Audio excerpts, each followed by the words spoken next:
Sekian tadi penyampaian dari Bapak Muhammad Rasuluddin. Para Bapak kami ucapkan terima kasih. Acara selanjutnya yakni seminar sesi 3 tentang teknis pendaftaran haji di Kementerian Agama dari Bapak Haji Asri Abasa SAG MPD.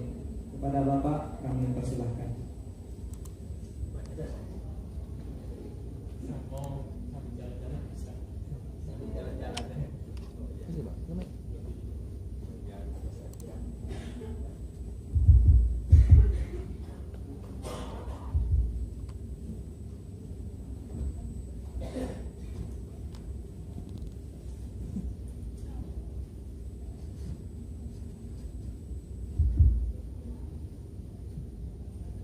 Bismillahirrahmanirrahim. Assalamualaikum warahmatullahi wabarakatuh.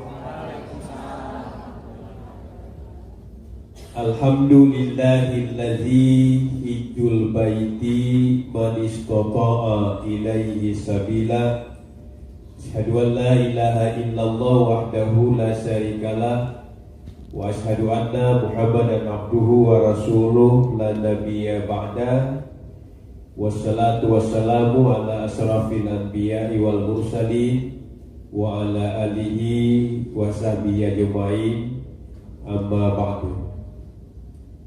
Yang terhormat para pejabat di Pegadaian, saya tidak hafal nama jabatannya ini.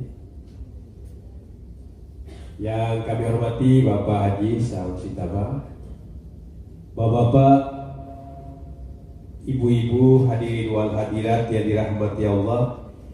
Pertama-tama selaku umat yang beragama, kita patut dan wajar memanjatkan puji dan syukur kita kehadirat Allah Subhanahu wa Ta'ala, karena dengan kudrat dan hidayahnya serta petunjuk dan bimbingannya kepada kita sekalian, sehingga pada hari ini, sore ini kita sempat bertemu di tempat ini untuk mendengar cara berangkat ke Arab Saudi untuk melihat Ka'bah secara langsung dengan mata kepala sendiri. Mudah-mudahan kegiatan kita pada sore ini mendapat rahmat dan berkah dari Allah Subhanahu wa Ta'ala. Hadirin sekalian yang saya hormati, terima kasih atas kesempatan yang diberikan kepada kami pada sore ini, dan saya memang berkeinginan besar untuk hadir di dalam acara ini. Memang hampir Ibrahim dan Ismail membangun Ka'bah, Allah panggil Jibril. Ini asbabun nuzulnya ini. Allah bilang, Jibril, Anda bawa ini batu, kemudian berikan kepada Ibrahim, diberitahu taruh di sudut Ka'bah. Dan ternyata ketika dia ambil, dikasih sama Ibrahim taruh di sudut Ka'bah. Itu yang sekarang batu atau Hajar Aswad itu di sudut Ka'bah itu. Hadirin, itu batu sesungguhnya pertama itu putih, dia menyinari seluruh alam ini. Cuma karena ketika dipasang, pada saat dia menyinari, disentuh oleh orang-orang Quraisy, orang-orang yang musyrik. Makanya Allah bilang, karena ini tidak terjaga, makanya Allah bukan ambil batunya, warnanya dan sinarnya itu ditarik kembali. Tidak cocok ini sinar yang dari surga ini saya tempatkan di dunia. Maka dia berubah menjadi hitam. Dan hadirin, ini batu, kalau sempat kita cium dia, maka bekas ciuman tidak akan hilang. Kalau tidak sempat kita cium, kita pegang saja dia, bekas tangan kita juga tidak akan hilang. Kalau tidak sempat kita cium ini batu Hajar Aswad, tidak sempat kita pegang, karena jutaan orang susah diterobos, kita tatap dari jarak jauh. Sinar mata kita itu akan masuk di lubang Hajar Aswad. Ini kelebihannya. Dan hadirin, dalam salah satu riwayat bahwa ketika hari kiamat datang, benda yang pertama kali masuk surga itulah batu atau Hajar Aswad.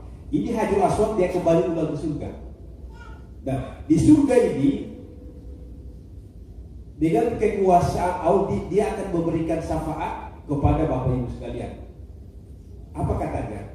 Batu itu akan bersuara ketika Bapak Ibu dihisab oleh Allah, diadili oleh Allah, dia bermaksar.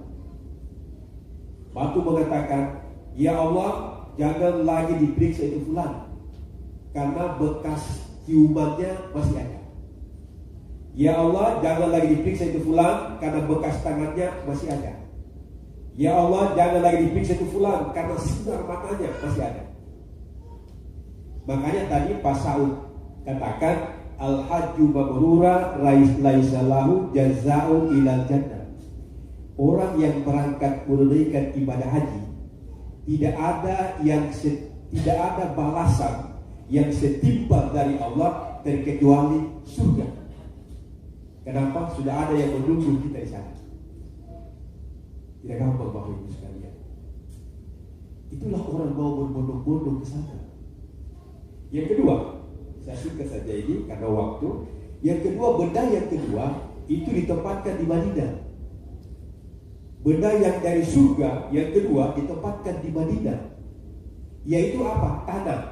Kalau tadi batu itu tanah. Tanah yang dari surga itu dihambur dari kuburan Rasul sampai di mimbarnya Rasul. Itu yang disebut dengan Raudah. Jadi Raudah itu 18x12 yang tidak terlalu besar. Itulah tamannya, taman surga. Taman surga. Raudah.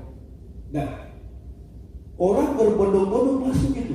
Bahkan antrian cukup panjang itu di luar, ratusan yang menunggu. Kenapa? Karena tidak bisa masuk semua di sekitar dalam Raudah itu karena sepi. Makanya antrian. Ketika keluar diusir oleh laskar, masuk buka pintu, masuk lagi yang lain. Orang mengatakan, kenapa Raudah itu tidak satu masjid Nabawi saja, supaya orang tidak berbondong-bondong, tidak jepit-terjepit. Kenapa? Karena tidak cukup tanah. Andai kata tanah cukup dihambur seluruh masjid Nabawi, tidak ada masalah. Cuma tanahnya sedikit, jadi coba dihambur yang ditandai dengan karpet warna hijau. Bapak Ibu sudah ada pernah ke sana. Kalau warna merah begini sudah bukan. Nah, hadirin, itu namanya taman surga. Nah, kita bisa bayangkan tanah yang di surga dihambur di situ. Jadi kalau kita masuk di Raudah, kemudian kita salat 2 rakaat, kita bisa bayangkan testa kita, hidung kita, telapak tangan kita, lutut kaki, lutut kita, ujung jari kaki kita itu sudah menyentuh tanah yang asalnya dari surga. Kita mendapat di mana itu Pak? Tidak ada di sini. Tidak ada. Itulah orang yang selalu berbondong-bondong besar. Malah kalau kita mau gali lagi Bapak Ibu sekalian itu di surga itu, di taman itu di Raudah, kita bisa melihat surga. Ada titiknya Pak di situ. Ada titik surga itu. Kalau Bapak misalnya masuk ke Raudah, di dekat kuburan Rasul itu ada laskar yang duduk di sana.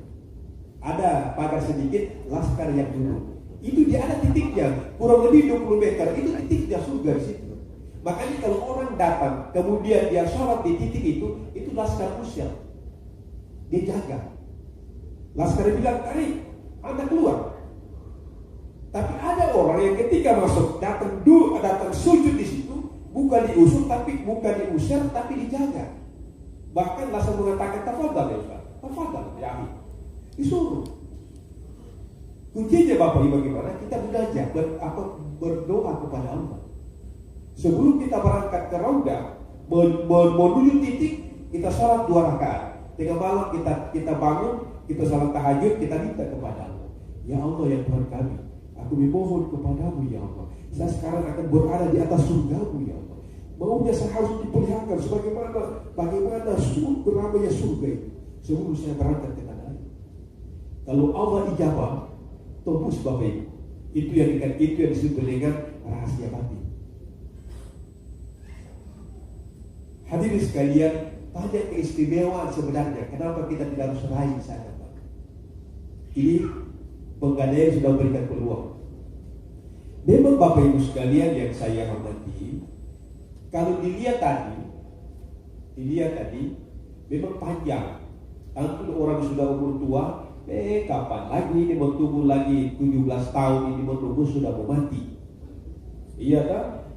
Penggadaian mengatakan daftar sekarang, tapi umur saya sudah 60. Dan tambah 17 tahun sudah tua. Belum tentu juga kalau masih dikit. Kalau dia sudah meninggal, iya kan? Tapi Bapak Ibu jangan terpaku di situ. Jangan terpaku, jangan kita sudah tua. Jangan kita sebelum mati dari jangan. Jangan. Yang penting hari ini diberitahu, besok Bapak Ibu didaftar. Apakah itu mas, iya kan? Langsung daftar besok mereka kasih uang, daftar saja. Persoalan mau ringi dengan tidak itu bukan persoalan kita, Allah. Dan yakinin kalau tidak jadi sudah meninggal, iya toh, diterima itu haji. Diterima. Jangan berpikir yang tidak boleh, jangan. Daftar saja besok. Dia sudah tua, tidak apa-apa. Iya kan? Sebab begini Pak, ada satu kisah ya. Ada satu kita, saya bawa dulu satu kisah kami. Iya kan? Supaya jangan dibayang-bayangin dengan yang sudah tua, jangan. Ada satu kisah. Ada satu bapak, dia tidur di depan Ka'bah. Ketika dia tidur di depan Ka'bah, dia bermimpi datang Rasul mengatakan bahwa tahun ini yang berangkat haji 900 orang, tapi yang diterima hajinya cuma satu, yang namanya Al-Muwaffaq, berasal dari Irak. Ini bapak kaget, dia berpikir, kenapa dari 900 orang yang naik haji hanya satu yang diterima hajinya? Dia cari, dia bilang yang mana Al-Muwaffaq, saya mau cari tahu kenapa cuma dia yang diterima hajinya. Dia berangkat dari Jeddah, dia tanya tidak ada, ke Madinah tidak ada, ke Mekah tidak ada, datang ke Arafah, dia tanya apa ada Al-Muwaffaq naik haji, mereka bilang tidak ada. Dia ke Musdalifah, tidak ada, langsung ke Mina, tidak ada. Tidak ada dia naik haji. Tapi dia tidak puas, dia bilang ini Al-Muwaffaq dalam mimpi saya, dia berasal dari Irak. Dia pergi ke Irak, dia cari. Sampai di Irak, dia tanya, Pak, Bapak kenal nama Muwaffaq? Oh, dia bilang saya kenal. Di mana alamatnya? Sana rumahnya. Itu atas petunjuk Allah. Dia pergi. Tepat sekali Al-Muwaffaq ada di rumah. Langsung dia salam, Assalamualaikum, Waalaikumsalam. Mari Pak. Bapak bilang, saya mau tanya, sudah ada yang nama Al-Muwaffaq? Dia bilang, iya sudah saya Muwaffaq. Kenapa? Bapak bilang, saya datang ke sini hanya membawa berita gembira. Semalam saya tidur di depan Ka'bah, saya bermimpi datang Rasul mengatakan bahwa dan tahun ini 900 orang yang naik haji, tapi yang diterima hajinya cuma Anda. Jadi Anda harus bergembira hari ini. Apa kata Al-Muwaffaq? Allah bilang, minta maaf Pak, saya tidak terima itu berita. Dia bilang, kenapa Bapak tidak terima? Apakah Bapak Anda tidak percaya saya tidur dan saya bermimpi? Dia bilang, bukan begitu Pak. Saya tidak terima kalau Bapak mengatakan bahwa saya punya haji diterima. Dia bilang, kenapa? Allah bilang, coba bayangkan, kalau saya sudah pernah haji, kemudian haji saya diterima, itu masuk akal. Ini saya belum pernah haji, belum berangkat haji, tapi kenapa Bapak bilang saya punya haji sudah diterima? Kemudian Bapak bilang, ini Anda punya pekerjaan apa? Dia bilang, saya punya pekerjaan ini cuma menjahit sepatu. Terus Anda tidak ada niat untuk naik haji? Dia bilang, kalau niat ada, bahkan sebagian yang upah itu saya sisihkan. Cuma saya tunda saya punya pemberangkatan. Kenapa? Dia cerita, dia bilang begini Pak, ketika saya punya uang, saya kumpul itu saya rasa sudah cukup, saya pergi di kantor agama, saya tanya, berapa ONH atau berapa pendaftaran haji, berapa sekarang? Nah, dari kantor agama mengatakan sekian. Jadi dia pergi di kantor agama hanya menanyakan itu. Tapi sebelum dia berangkat, dia beritahu sama istri.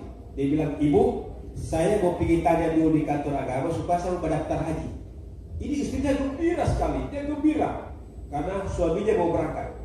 Dia berangkat dia. Ya silakan. Dia tanya, oh sudah pas uangnya. Dia kembali, dia bilang, Pak, tunggu saya ke rumah dulu, ambil itu uang. Saya mau daftar sekarang. Sampai di rumah, tiba-tiba dia temui istrinya sementara menangis istrinya. Jadi di al-muwafaq ini suaminya, dia bilang, jangan-jangan saya punya istri tidak setuju saya ini mau naik haji. Tadi saya pamit, dia gembira. Dia setuju, ini saya pulang, dia menangis. Nah, dia tanya, Bu, Ibu tidak setuju saya mau daftar haji? Dia bilang, saya setuju. Tapi kenapa Ibu menangis? Saya datang. Dia bilang, saya menangis ini karena saya mencium bau masakan. Jadi saya suka makan itu bau masakan itu. Dia tahu dari mana itu orang apa yang masak masuk. Jadi saya mau makan itu. Mungkin hamil muda barangkali. Nah, karena suami cinta kepada istrinya, dia bilang, tunggulah, saya mau cari dulu itu. Saya mau cari sampai bapak saya. Dia cari di rumah sebelah depan tidak ada yang memasak, belakang tidak ada yang memasak, samping rumah tidak ada, samping juga tidak ada. Di mana itu? Dia tidak puas, dia jalan lagi. Sementara dia jalan, ternyata ada bau masakan masuk di hidupnya. Dia dekat-dekat. Tapi di bau masakan itu arahnya dari rumah gubuk. Tapi setiap dia mau dekat di rumah gubuk itu, bau masakan dari situ. Dia berpikir tidak mungkin rumah gubuk begini mau masak daging. Tapi baunya dari situ, dia dekat-dekat. Ternyata dia tidak puas, dia masuk. Dia salam, Assalamualaikum. Ternyata di rumah gubuk itu ada satu ibu yang tua dengan satu anak yang kecil. Terus dia bilang, Assalamualaikum, salam. Bagaimana, apa yang saya bisa bantu? Itu ibu mengatakan, itu bapak al-muwafaq bilang, saya bersyukur ibu, karena saya mencari ini bau masakan. Ini hanya sama ibu saya lihat ada. Ibu masak lagi, dia bilang, iya saya masak daging. Rupanya daging ini masuk di rumah saya sehingga istri saya menangis, mencium daging bau masakan ibu. Jadi sekarang istri saya sementara menangis menunggu saya pulang. Jadi kalau bisa ibu, saya minta daging sedikit saya bawa pulang karena istri saya menunggu. Apa kata ibu? Ibu itu mengatakan, Pak, minta maaf, ini memang daging ini saya masak, tapi saya tidak membelikan sama bapak. Ini Allah bilang, Pak, ibu, kalau ibu tidak kasih saya bayar, berapa ibu jual, saya bayar ya. Dia bilang, saya tidak jual, Pak. Dia bilang, kenapa ibu tidak jual? Saya butuh. Apa kata ibu? Ibu bilang begini, Pak, ini memang yang saya masak daging, tapi terus terang ini daging haram untuk bapak dan halal untuk saya. Jadi lebih keras lagi. Haram untuk bapak ini. Bapak bilang, kenapa ibu sampai mengatakan demikian? Ibu bilang, begini Pak, coba bapak lihat, ini anak kecil saya. Ini anak kecil sudah mau mati. Semalam suntuk dia menangis. Kenapa? Karena lapar. Kita tidak ada sama sekali makanan. Kita miskin, kata ibu. Anak saya sudah susah payah satu malam dia menangis. Dia sudah mau mati. Karena saya kepada anak saya jangan dia mati karena kelaparan. Pagi saya keluar rumah. Ketika saya keluar rumah, saya jalan cari makanan. Saya lewat di tong sampah, di tumpukan sampah ada binatang yang mati, yang berguguran-guguran.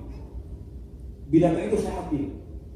Ulangnya saya kasih keluar, saya cuci, kasih bersih-bersih, saya bawa ke rumah, kemudian saya masak, saya kasih rampak. Inilah daging. Makanya saya katakan haram untuk bapak karena ini bangkai yang mati, dan halal untuk saya karena dalam keadaan darurat. Itu al-muwafaq terharu. Dia bilang, kalau begitu Bu, minta maaf dan saya akan kembali. Ketika dia kembali ke rumah, diberitahu sama istrinya, Ibu, saya tunda, saya punya pemberangkatan haji. Ambil kembali uang yang saya mau ingin untuk mendaftar, ambil kembali, saya akan kasih kepada yang membutuhkan itu. Makanya ketika dia kasih begitu, itu bapak yang mimpi tadi, yang mimpi di depan Ka'bah yang mengatakan bahwa haji Anda diterima. Sekalipun dia belum haji, tapi hajinya sudah diterima menurut Rasul. Nah, Ini hikmah ini mengatakan bahwa kalau kita sudah berniat melaksanakan haji, sudah terdaftar, kemudian kita meninggal atau sudah tidak mampu jalan, hajinya Bapak Ibu diterima oleh Allah Subhanahu wa Ta'ala. Jadi tidak pusing kalau sudah tua, yang penting masuk gram 15 beraftar besok. Enggak. Gak usah pusing mau berangkat dengan tidak, serahkan sepenuhnya kepada Allah. Kalau tidak jadi diterima hajinya. Itulah kisah tadi. Jangan ragu. Hadirin sekalian, sudah 5:30, saya sudah mau berhenti. Soalnya panjang ini, jadi apa panjang ini nanti saya membahas, saya membongkar semua rahasianya haji. Iya toh? Cuma kenapa Bapak Ibu sekalian? Karena tidak gampang ini mau berangkat haji, tidak gampang. Tidak gampang. Berangkat ke tanah suci, ke Mekah itu berbeda dengan kita berangkat ke luar daerah lain, beda. Beda dengan ini berangkat ke Arab Saudi, beda dengan kita berangkat ke Bali. Beda kita berangkat ke Jakarta, beda kita berangkat ke Hong Kong, beda kita berangkat ke Australia, beda. Di mana letak perbedaan? Kalau kita berangkat ke Bali, kita berangkat ke Jakarta, ke Hong Kong, ke Singapura, itu kegembiraan muncul. Kenapa? Karena kita akan pergi melihat kota yang indah, yang tidak pernah kita lihat. Jadi gembira itu ada. Tapi kalau berangkat ke tanah suci, berangkat ke Arab Saudi, itu bukan kegembiraan yang muncul ketika kita berangkat. Tapi ketika kita berangkat meninggalkan rumah, itu yang ada hanya tetesan air mata. Coba Bapak berangkat. Orang berangkat haji ketika keluar dari rumah, tidak ada orang langsung ketawa. Oh, saya berangkat. Tidak ada. Tapi ketika dia berangkat, pada saat dia pamitan, kadang-kadang tidak mampu membuka suara. Tetesan air mata itu berbintang di mata. Kan Bapak Ibu pernah lihat orang yang berangkat haji. Ketika jabat tangan itu pasti yang ada hanya tetesan air mata. Dan tetesan air mata Allah dahsyat ketika kita berada di Arab Saudi. Di Arab Saudi akan mengalir tetesan air mata kita dan akan terjawab di sana. Kita melihat Ka'bah saja, iya tahu? Pertama kali kita lihat Ka'bah, karena Ka'bah ini yang kita rindukan. Kita hanya melihat Ka'bah di layar televisi saja, tapi itu bukan aslinya. Kita lihat Ka'bah hanya di gambar yang tergantung di dinding, itu pun bukan aslinya. Kita lihat apa? Ka'bah kita bisa menghayal saja. Ketika kita sholat, kita menghadap Ka'bah, tapi kita tidak lihat yang mana itu Ka'bah. Tapi ketika Bapak Ibu ke tanah suci, Ka'bah sudah di depan mata. Ka'bah sudah di depan Bapak Ibu. Dan makanya ketika kita pergi dan melihat Ka'bah, itu tidak terasa tetesan air mata akan mengalir pada saat itu. Kenapa? Karena daya tarik daripada Ka'bah itu akan masuk di batin kita, itu akan bergoyang batin kita pada saat itu. Belum lagi air mata mengalir pada saat di Arafah, menantikan detik-detik wukuf, terkecuali orang yang berhati batu kalau tidak meneteskan air mata. Kenapa air mata keluar? Ini panjang sekali kalau saya mau bongkar ini, karena kita kembali kepada status kejadian manusia. Karena orang yang lahir di atas dunia ini pasti menangis. Belum ada bayi lahir dari ibu ini ketawa. Ada ibu kan melahirkan, ada ibu bayi lahir langsung hihihi. Ada? Tidak ada. Tapi semua bayi itu menangis. Dan air mata ini terjawab semua di padang Arafah nanti. Cuma itu kita tidak panjang. Hadirin sekalian, tinggal 5 menit karena sudah mau masuk maghrib. Saya kembali kepada tadi teknisnya, teknis. Jadi teknis pendaftaran ini. Jadi ketika sudah diberikan aturan-aturan dari pegawaian, itu berangkat ke bank.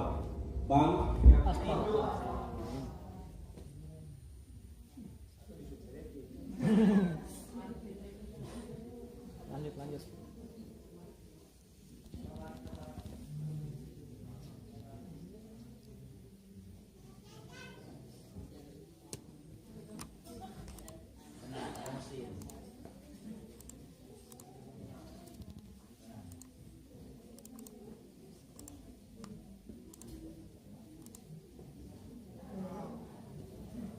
Ya, oke, kita lanjut sedikit. Jadi persyaratan, ya, Bapak Ibu ke bank yang ditunjuk, tergantung bank yang mana. Yang penting kalau di sini ini adalah BRI, kemudian Syariah BSF, Syariah Mandiri, kemudian Bank Muamalat, BNI. Tapi kalau Mandiri sudah tidak, Mandiri tidak lagi. tinggal BNI sudah ada. Nah, tapi yang ada syariahnya ini di LUK ini cuma dua, yaitu BSM sama Muamalah. Yang lain belum ada syariahnya di sini. Itu masih lewat Palu semua mereka. Jadi makanya kalau bisa biasanya kalau BRI itu lama dia, kenapa? Karena masih lampu ke Palu dulu, karena syariahnya di Palu. BNI juga begitu. Itu di persoalannya. Makanya karena mereka bank transito saja, bukan bank yang harus menerima. Nah, jadi ke bank saja, hanya membawa itu KTP ke sana, ya kan? Dari sana Bapak Ibu langsung mendaftar di kantor. Yang diambil, yang diterima nanti dari bank itu 3. Yang pertama nomor validasi, yang kedua ada pernyataan mutlak, yang ketiga tabungan, buku tabungan. Itu yang dibawa ke kantor Kementerian Agama. Kemudian ditambah dengan KTP yang masih berlaku, kartu keluarga, akta kelahiran, kemudian golongan darah. Golongan darah juga ini kalau dihafal tidak ada masalah, kalau tidak dihafal langsung pergi di puskesmas atau di MPT. Itu golongan darah. Nah, kesehatan tidak perlu. Jadi terima lagi kesehatan itu, biar tidak pergi periksa tidak apa-apa. Nah, itu langsung mendaftar di kantor, kemudian kita proses realisasikan, maka muncullah nomor versi. Nah, itulah setoran awal. Jadi nomor versi itu dulu di bank, sekarang sudah di kantor. Nah, nomor versi itu nomor urut pendaftaran, nomor urut pemberangkatan. Itu nomor versi. Cuma pada saat mendaftar ini Bapak Ibu sekalian, aturan ini bahwa KTP yang menentukan. Maksudnya KTP itu harus berdasarkan domisili. Jadi sesuai KTP. Kalau KTP-nya bagi kepulauan tidak bisa mendaftar di sini. Jadi kalau ada rakyat, kalau ada KTP-nya, iya kan? Jadi kalau misalnya, dari Morowali misalnya, tapi dia masuk di Pegadaian di sini, Pegadaian di Sukase, itu suruh ke sana dulu. Iya kan? Jangan salah kasih. Jadi Pak Pegadaian, saya minta supaya jangan salah kasih mereka. Jangan ketika ini ampana, ini bangkai laut, ini bangkit, baru dari Pegadaian sudah, pikir saya di BI, iya kan? Nah, akhirnya dia daftar di sini, datang sama kita tolak. Kenapa? Karena tidak sesuai dengan domisili. Karena ada beberapa kejadian. Nah, itu susah untuk menarik lagi uang dulu, itu sampai 3 bulan. Kita tarik dulu uangnya, baru kembali ulang. Karena ditolak oleh sistem. Biar kita kasih masuk. Kenapa? Karena berbeda dia punya kode pos. Kode pos berbeda, kemudian nomor di KTP itu, NIK-nya itu akan berbeda juga. Jadi hati-hati menyuruh lihat KTP-nya. Karena biasanya ini kan jamaah ini kan tidak tahu sama sekali. Yang penting disuruh pergi daftar, nggak usah pergi daftar, bawa KTP. Nah kalau bank lagi tidak teliti, kita masukkan di sistem tolak karena tidak sesuai domisili. Itu kalau cara mendaftar. Nah hadirin sekalian, selesai mendaftar itu tinggal Bapak Ibu menunggu tahun pemberangkatan. Itu yang antrian itu, tahun pemberangkatan. Itu toh. Nah ini kan bagus. Menunggu 17 tahun. Kemudian 5 tahun sudah selesai, sudah lunas itu. Jadi aman sudah lunas. Iya kan? Sebab dikasih lunas itu. Kalau tidak dikasih lunas, iya kan? Tidak dikasih lunas, itu susah nanti. Jadi saya karena ada akad antara Bapak dengan Pegadaian. Mereka tahan ini, dia punya aslinya itu mereka tahan. Bapak itu tidak bisa bikin apa-apa.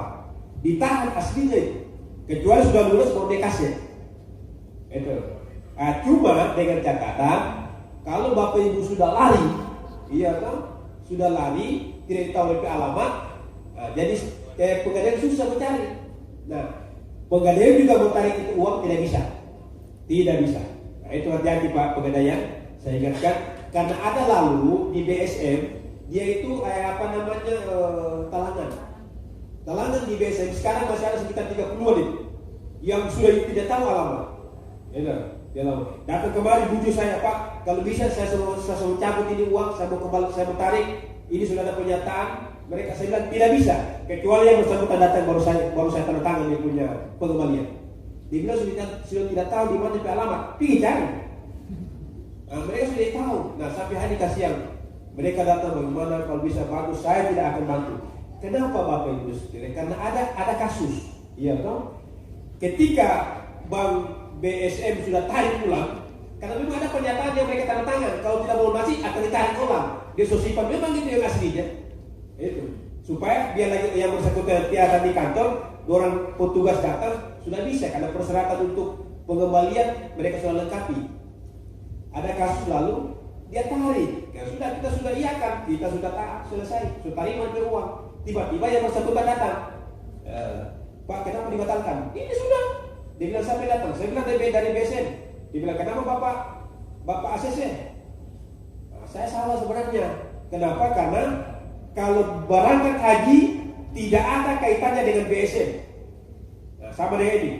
Berangkat haji tidak ada kaitannya dengan pegadaian.